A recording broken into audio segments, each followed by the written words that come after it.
नमस्कार, मी मृणाली पिळणकर. तुम्ही पाहत आहात LS मराठी. घेऊयात काही महत्त्वाच्या बातम्यांचा वेगवान आढावा.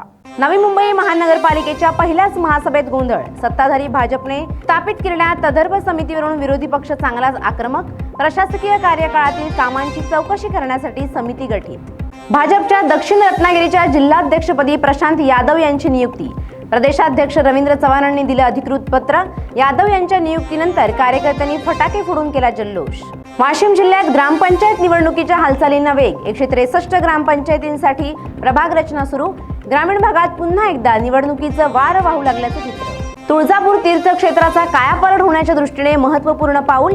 438 कोटींची निविदा जाहीर. आमदार राणा जगजितसिंह पाटील यांची माहिती. बीड जिल्ह्याची ऊसतोड कामगारांचा जिल्हा ओळख पुसून महिला उद्योगशील जिल्हा अशी ओळख व्हावी.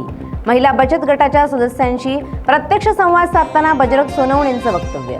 राज्यात सामूहिक कॉपी. पारदर्शकतेवर प्रश्नचिन्ह.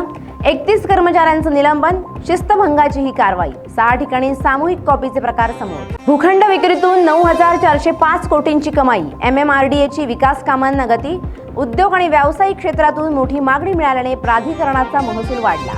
1 एप्रिल पासून टोल प्लाझावर रोख रक्कम स्वीकारणार नाही. टोल प्रणाली पूर्णपणे डिजिटल. रेडिओ फ्रिक्वेन्सी आयडेंटिफिकेशन तंत्रज्ञानाचा वापर. SIR अपूर्ण तर निवडणूक होणार नाही. पश्चिम बंगाल SIR प्रकरणात राज्य सरकारच्या असहकार्याबद्दल सुप्रीम कोर्टाची तीव्र नाराजी. नांदेडच्या नायगावात जलजीवन मिशन अंतर्गत पाणी पुरवठ्याची कामे निकृष्ट दर्जाची झाल्याचा आरोप. चौकशीच्या मागणीसाठी 17 दिवसांपासून उपोषण. प्रशासनाने तातडीने दखल घेण्याची मागणी. या होत्या आताच्या घडीच्या काही महत्त्वाच्या बातम्या. अशाच महत्त्वाच्या बातम्यांसाठी पाहत रहा LS मराठी.